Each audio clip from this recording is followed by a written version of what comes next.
Hola, soy la Basmati y de nuevo con vosotros hoy para contaros un segundo hallazgo, o sea, un segundo juicio final de Miguel Ángel que fue hecho para un amigo y es un trabajo sobre óleo. Eh, Os podría hablar muchísimo porque hice un máster sobre restauración de pintura mural y uno de mis profesores fue Colalucci, que era el señor que restauró la Capilla Sistina, que, que después sufrió tantísima presión que terminada la restauración le tuvieron que poner un marcapaso y no era un hombre mayor. Yo lo entiendo perfectamente porque la Capilla Sistina es un patrimonio de la humanidad y seguramente todo el mundo, había sido, no sé si en ese momento era, pero había sido durante muchísimo tiempo director de los museos vaticanos. Quien conozca el Vaticano sabe que los museos vaticanos puede verlos en varios días porque en un día imposible. Es sencillamente excepcional. A mí me hubiera encantado ver la Biblioteca Vaticana porque es un lugar lleno de tesoros por doquier, pero aquello, claro, es como una caja fuerte blindada, algo imposible, pero nada más que de saber las cosas que hay en su interior. Y también lo pienso de los museos vaticanos, porque sabéis que los museos siempre son como la punta de un iceberg, o sea, tres cuartas partes están guardadas en bodegas. Bueno, voy a ver si cuento esto, porque si no voy a hablar de los museos vaticanos. Eh, ¿Qué podría yo deciros? Porque mirad, yo antes de leer el artículo tenía cierto escepticismo. Han estado 8 años estudiando este lienzo que está hecho sobre un algodón finito. Además de eso, Miguel Ángel ya sabéis que es escultor y que tuvo un pique con el arquitecto eh, de la Plaza del Vaticano, etcétera. Y entonces Julio II, como que el otro lo chinchaba diciendo, como sabía que era escultor, decía, mira, ahora va a pintar esto y tal. O sea, había ahí un pique muy interesante entre artistas. Pero también os voy a decir una cosa. En el caso de este juicio final, cuando fue pintado, se pintó sobre obra de... Ay, no me acuerdo ahora cómo se llama, luego miraré una chuletilla que tengo. O sea, quiero deciros que en el Vaticano también se hicieron muchos estropicios, porque claro, según el Papa era como el director de la firma, de la corporación, ¿no? Cada uno tenía sus gustos, ponía su staff, y entonces pues a lo mejor quitaba o borraba lo que había habido con anterioridad y no creéis que se cortaba ni un pelo y muchas veces aquí tenemos a los intrusos. Muchas veces no, la mayoría de las veces se borraban cosas que eran, pero bueno, esto que, que eran interesantísimas. Eh, bueno, vamos a ver unas cosas, que si no me disperso y hago digresio y aquí os tengo una vida. Voy a contar lo siguiente. Ha llamado muchísimo la atención, han estado trabajando durante 8 años. Yo al principio era escéptica, voy a decir por qué. Porque el juicio final, la gente no tenía dinero para visitarlo y entonces pues se sabía que Miguel Ángel era un genio, que se le hicieron barbaridades, no. Pues se hicieron reproducciones. Esta niña, me tiré a la niña, para un poquito. Aquí la tenéis, a la señorita. Bueno, se hicieron reproducciones por gente muy buena, para que, digamos, el resto del pueblo, pues supiera, conociera el juicio final, donde hay un Jesucristo ahí con terribilidad, que está hecho una fiera, no tiene barba, se le notan en las manos una herida, en los pies también, y entonces está un movimiento así, un poco agresivo, porque nuestro Miguel Ángel era un pintor lleno de pasión, como no, y eso lo transmitía a todo lo que hacía, ya fuera, bueno, él también se nota que es escultor por la volumetría que le pasa como a Manteña, ¿no? Cuando los escultores dibujamos o pintamos, no hacemos cosas planas, hacemos cosas volumétricas porque estamos acostumbrados a tridimensionar. El caso es que se hicieron muchas copias del juicio final sobre el lienzo para que la gente conociera esa maravilla y eran apreciadas, se vendían bien y bueno, pues los artistas tenían que ganarse la vida, pobrecillos. Y yo cuando he visto esto de que Miguel Ángel hizo sobre el lienzo un segundo juicio final, he dicho, malo, malo, esto va a ser una copia, vete a saber de quién, que fuera buen pintor y tal. Pero, porque claro, de tener un cuadro que vale X a ser confeccionado por Miguel Ángel, pues ya no quiero ni contar. En fin, ahí ha quedado cosa. Lo han estudiado, le llaman el juicio final de Ginebra, porque está en Ginebra. Lo han estudiado especialistas españoles durante 8 años. Gente especialista, le han hecho todo tipo de pruebas. Pero para mí hay una cosa que sí me puede convencer un poquito. Y es cuando los cuadros, como os he dicho, las piezas de arte en general, ya sean esculturas, cuadros, lo que sea, tienen un currículum, tienen una vida como una persona. O sea, y por eso cuando algún noble moría, aunque después los cuadros se vendieran o se heredaran por tal, hacían como un inventario y decía, entonces en la historia de los cuadros se ve, pues fue adquirido por no sé cuánto, que se lo regaló no sé qué menos, que lo heredó tal. Entonces, para evitar precisamente lo que está ocurriendo con las pinturas que se roban, se venden, etcétera, etcétera, los museos cada vez son más estrictos, los museos, el mercado, bueno, el mercado un poquito menos, hay que decirlo, porque Sotheby's o Christie's pues son negociantes, y si ha sido robado y no tal, pues ellos ni entran ni salen, ellos quieren negocio, transacción y ganar dinero. Pero en general la sensibilidad general que hay es que hay que ser muy meticuloso y saber la vida de la pieza, porque nosotros no decimos, en Bellarte no decíamos obra de arte, decimos la pieza, porque la obra de un artista se lee diacrónicamente en conjunto. Tú puedes decir que las meninas son maravillosas, pero claro, Velázquez no, no daba paso en falso, tiene una evolución y tiene obras muy interesantes. A mí la obra de su esclavo me parece maravillosa, no sé, hay cosas que escapan, que no solamente es decir esto tiene que ser tal, no, no, hay como guiños de intimidad, guiños de cercanía que a mí me parecen tan artísticos o más. Bueno, prosigamos con el juicio final. ¿Qué os puedo decir de juicio final? Porque mira, hubo un, tengo que leerlo, Biagio di Cesana. Biagio di Cesana, es que eso me acuerdo siempre, eh, pintó, dijo, era, no sé si era un cardenal, no me acuerdo lo que era del círculo del Papa, de los consejeros y tal, dijo, cuando estuvo pintado el juicio final, están todos desnudos, ¿no? Pues dijo que eso era indecente porque estaban desnudos, que eso era un lugar santo y toda la gente desnuda. ¿Y esto qué hacemos con tanta desnudez?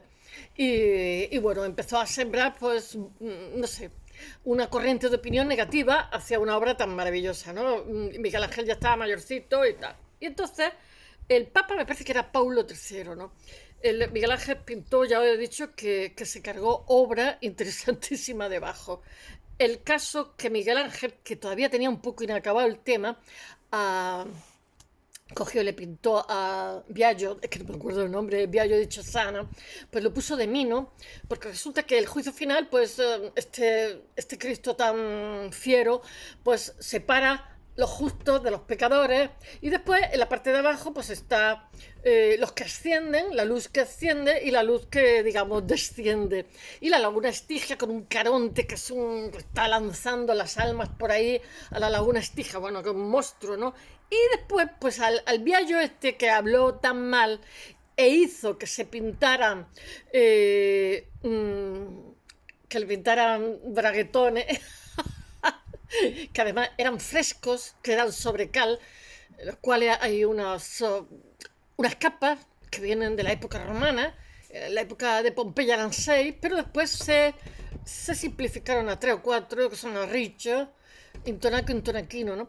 Y donde empiezas con cal más cal menos... haces como un bizcocho, ¿no? Se tiene que dar muchísima prisa.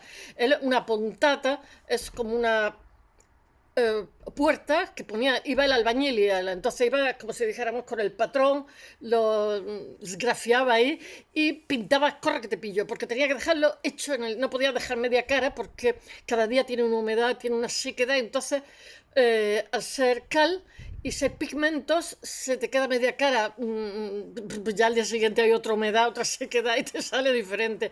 Entonces tenían como que terminar lo que era una puntata, una especie de puerta donde estaba el albañil y era ahí a la carrera, ¿no?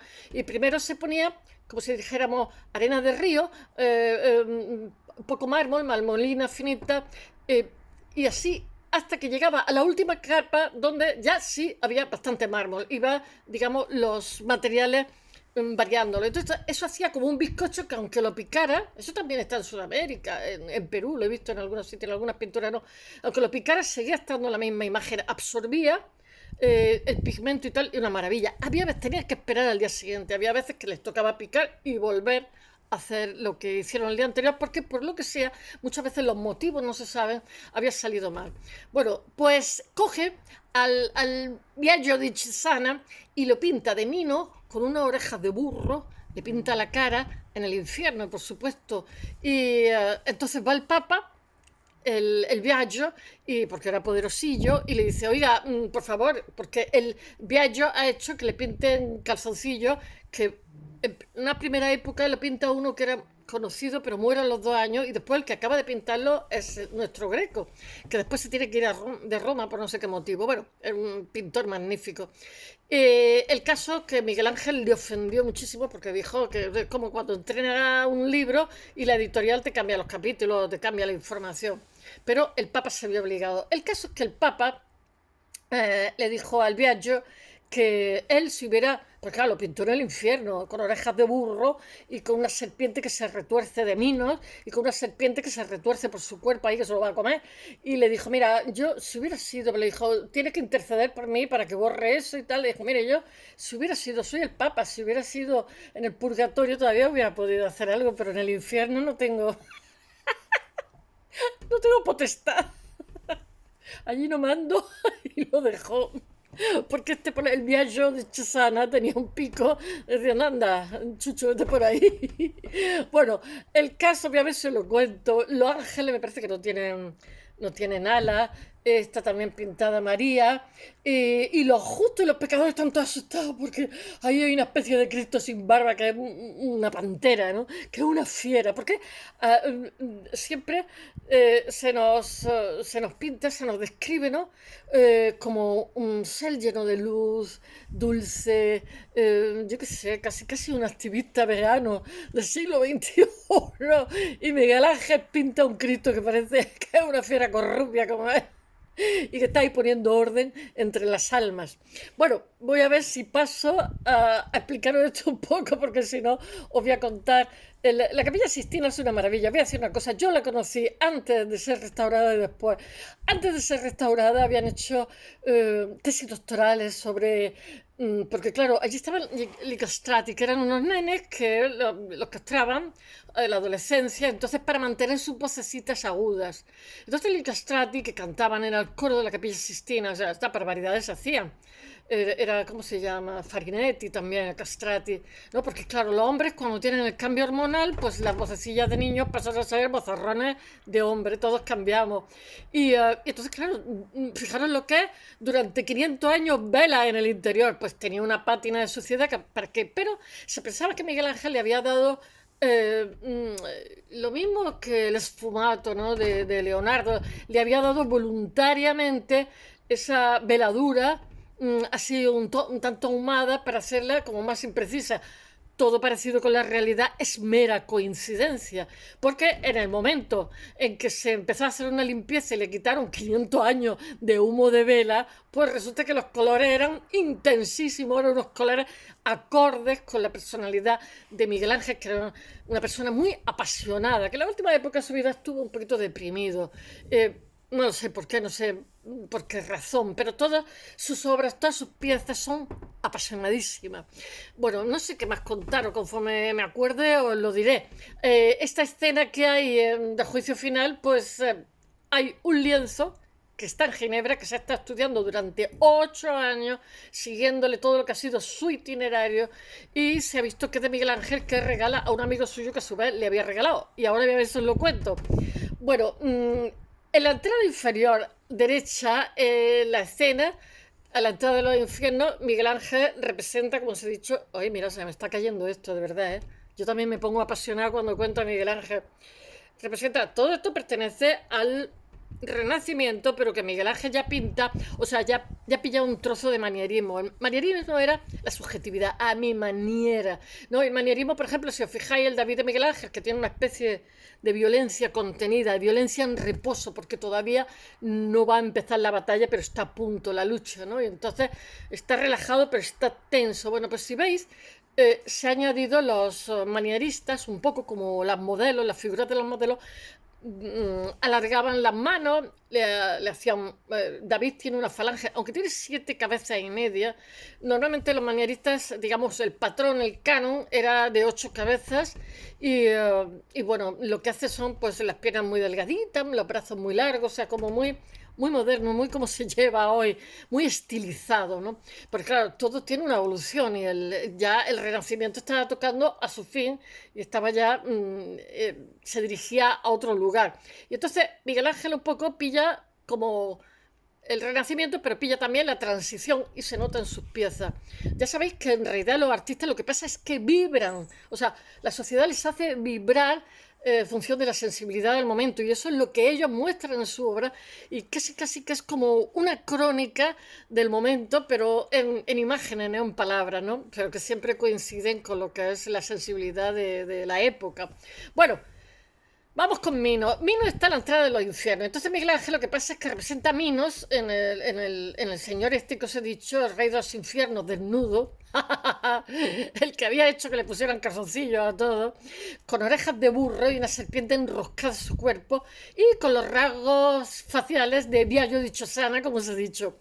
Y le dice que lo he recogido aquí, el Papa. Hijo mío, si lo hubiera puesto en el purgatorio podría sacarte, pero porque hasta allí llega mi poder, pero en el infierno no puedo. Y al viaje lo dejó allí, pero estás en el infierno y me es imposible.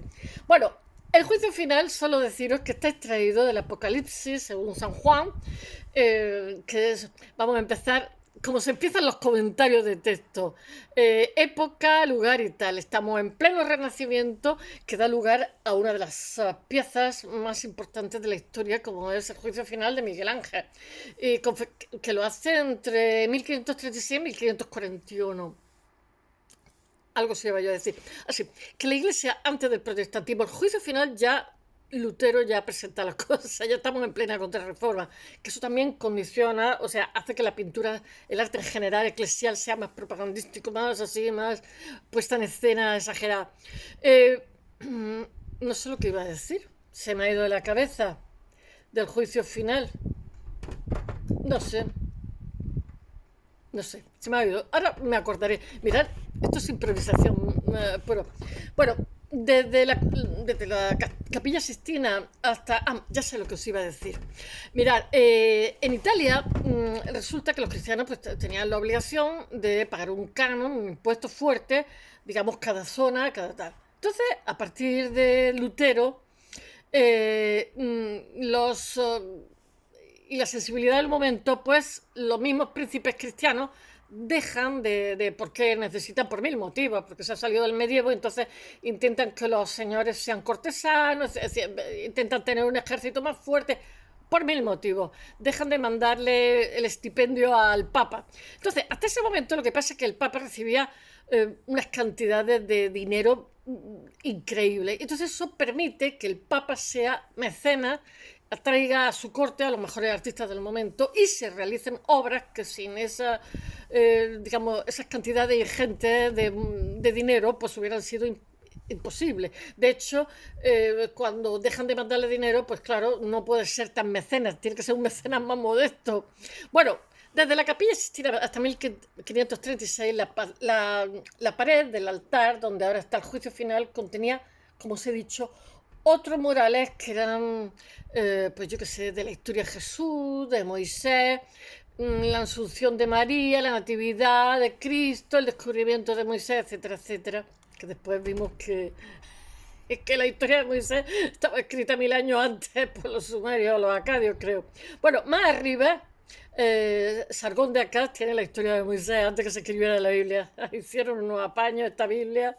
Bueno, más arriba se encuentran los tres primeros papas, que son, yo qué sé, donde están Simón, Pedro. Y entonces Miguel Ángel lo que pasa es que tiene que sacrificar, como os he dicho, obra de Perugino, nada menos. Pero el Papa quería el juicio final de Miguel Ángel porque estamos ya en plena época post-Lutero. Entonces, pues hay que darle tralla a los protestantes.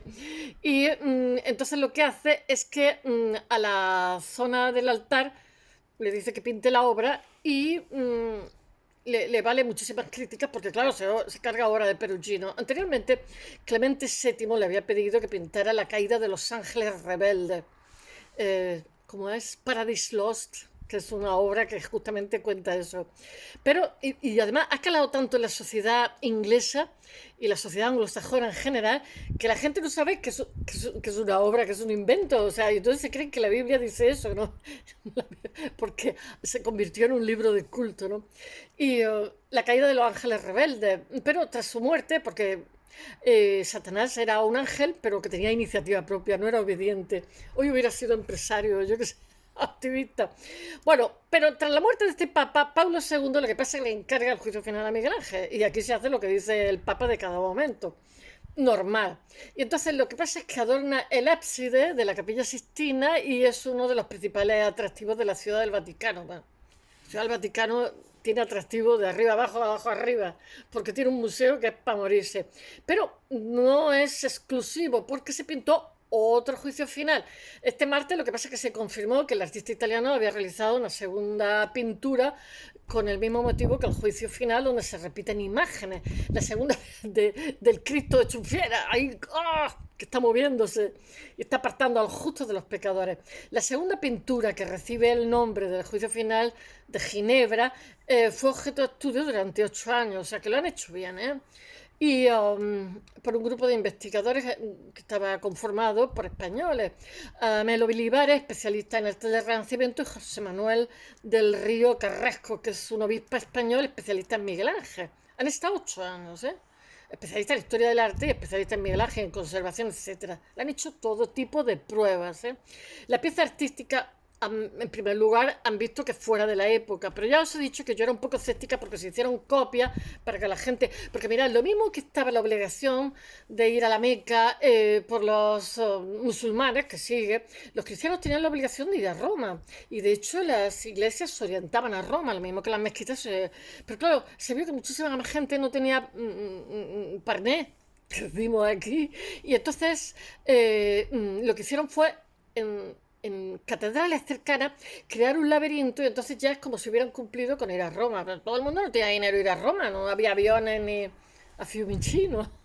Bueno, la pieza artística lo que pasa es que estuvo en manos de Miguel Ángel, que pintó un óleo sobre tela.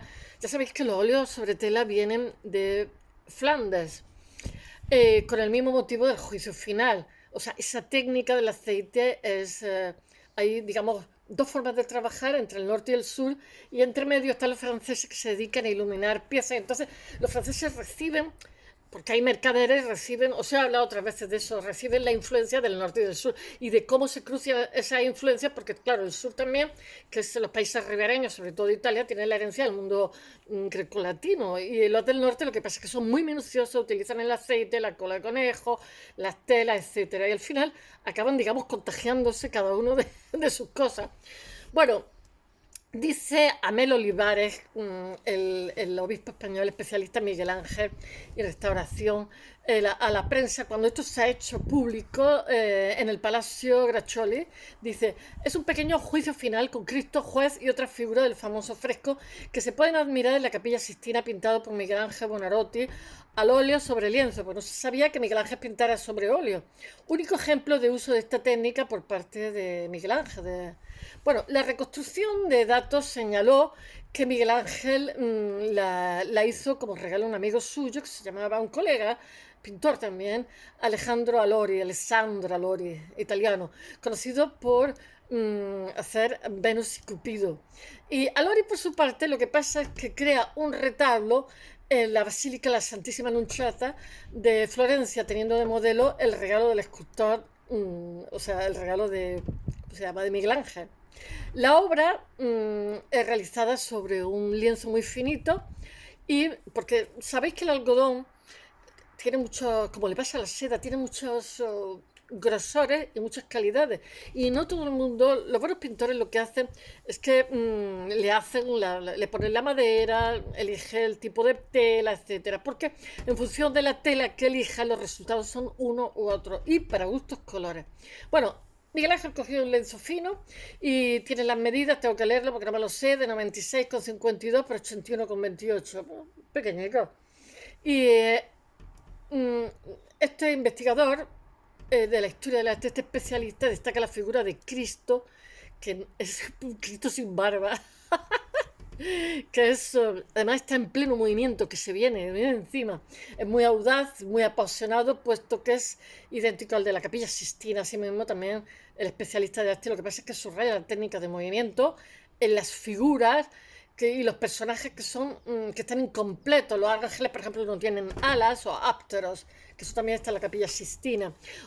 Olivares, de acuerdo con el diario italiano ANSA, dice, con esto termino, chicos, esta obra es un ejemplo del conocimiento que Miguel Ángel tenía de la técnica del óleo sobre lienzo, que había aprendido de Sebastiano del Piombo. La descripción del juicio final de Ginebra se ubica en los archivos estatales de Florencia en 1972 y se encuentra entre los documentos relacionados al inventario del mueble y obras de arte de Donato Guardagni. Si bien la obra fue cambiada de dueño conforme pasan los siglos, aquí han hecho un estudio a tope. El restaurador en 2015 por Antonio Casciani y actualmente se conserva en buenas condiciones en una caja fuerte en Ginebra. Tras ello, inspira a investigadores y científicos quienes llevan a cabo análisis y estudios como espectrofotometría, estratigrafía, reflectología, etc. Bueno, espero que os haya gustado y hasta mañana. Bye.